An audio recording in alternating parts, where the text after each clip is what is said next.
喂，大家有冇諗過，你每日擘大眼見到嘅世界，究竟係點樣來嘅呢？今日我哋就一齊猜指哲學家 Husserl Edmund Husserl 啲超爆腦嘅諗法，睇下我哋嘅現實到底係點樣切出嚟噶？是啊，就由那種問題開始。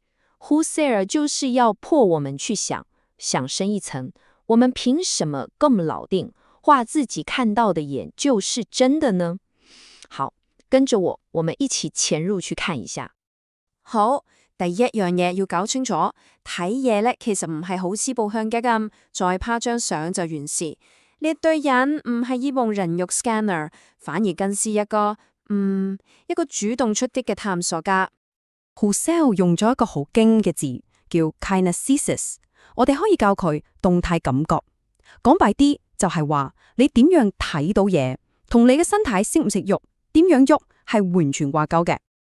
你諗下，你點解知道眼前呢隻杯唔係一張相？因為你嘅身體本能上就知道，只要你行埋啲或者轉一轉隻杯，你就會睇到佢嘅另一面，睇到佢個杯底。呢種喐得到嘅可能性，其實已經內置咗喺你每一次嘅感知裏面。OK， 正常情況係咁，但如果呢個過程出錯，我哋對應誤咗我哋，又會點呢？即係當你個腦突然之間輕機，發現哎呀睇錯嘢，咁又點算？Husserl將那個情況做有效性改變，簡單來講，就是那種不是吧個 moment， 當現實同你的預期完全不夾，令你當場呆住的那一下，就係呢種中伏嘅感覺，嗰種由天堂跌落地獄嘅感覺，就係你嘅感知被粉碎嘅一刻。你原本係100%肯定佢係一件甜品，點知新嘅資訊，即使你接手嘅觸感，瞬間就將你嘅肯定炸到粉碎。咁中伏之後，我哋嘅腦又係點樣自己踩掂去嘅呢？Husserl話我哋會即刻進行一個叫做修正嘅動作。其實我哋嘅腦係無時無刻都喺度做緊呢樣嘢，根據最新收到嘅風，即係各種感官資訊，不斷 update 我哋對世界嘅理解。呢個修正過程快到好似閃電咁，快到我哋自己都唔為意。好，我哋就玩深入啲。你知唔知，其實你從來都冇單獨咁睇過一樣嘢，任何嘢出場都一定會帶埋佢嘅背景一齊顯身。Husserl將呢樣嘢叫做內在視域，就好似你而家望住部電話，你淨係睇到個芒，但你個腦已經自動幫你補完咗佢嘅機臂、側面同埋裏面啲零件。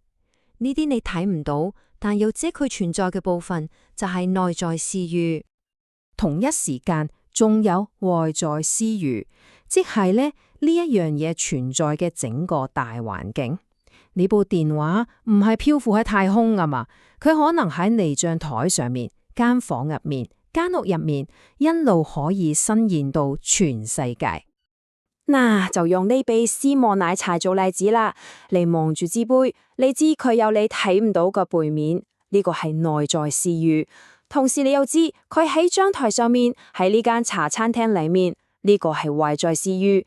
再擴大啲就係成個香港，成個世界，所有呢啲嘢加埋，先至係你對呢杯奶茶嘅完整體驗。喂，但怎落都住呢，都仲係講緊自己一個嘅世界，但係我哋唔係戀本書漂流記主角，我哋係活喺一個充滿人嘅世界。咁當其他人加入戰團，又會發生咩事呢？咁九有個問題啊，就堅啦。如果我睇嘅嘢同你睇嘅嘢唔同，我哋經驗又同你嘅經驗唔同，咁我哋點樣可以稱得埋，甚至建立一個大家都認同嘅所謂客觀嘅世界呢？哇！呢條船簡直是為 Husserl 嘅理論度身定做嘅完美例子。大家記唔記得當年為咗佢，是係藍空定白金湊到齊添？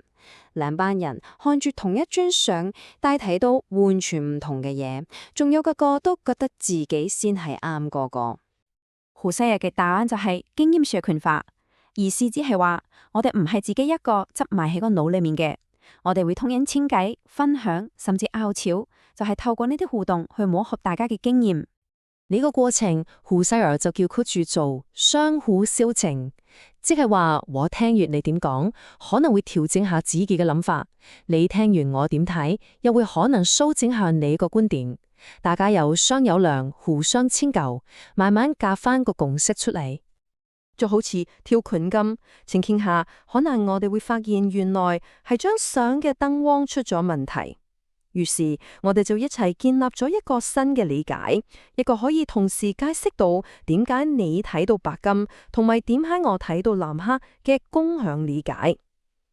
一個所謂嘅客觀事實就係咁樣一齊設出嚟嘅。所以重點嚟啦，所謂嘅客觀現實根本就唔係任何一個人睇到嘅樣，佢更識係一塊鑽石，每一個人由唔同角度睇，都只會睇到其中一塊切割面。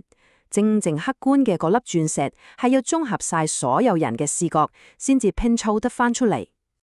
呢個諗法其實幾癲，即係話呢，真正完全客觀嘅世界，可能根本冇人可以完全睇得晒，佢永遠都喺我哋每一個人嘅掌握之外。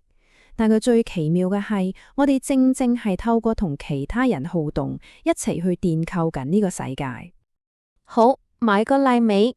總結嚟講，我哋嘅現實係由4樣嘢一齊打造出嚟嘅。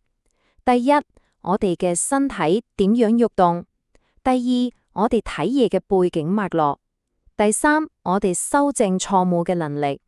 同埋最重要嘅第4樣嘢，就係我哋同其他人嘅互動，呢個團隊合作。咁最後就留翻條問題俾大家慢慢諗。如果連所謂客觀事實都係我哋一齊聽出嚟、加出嚟嘅，咁呢個世界仲有冇一樣嘢係絕對100%真實嘅呢？多謝大家。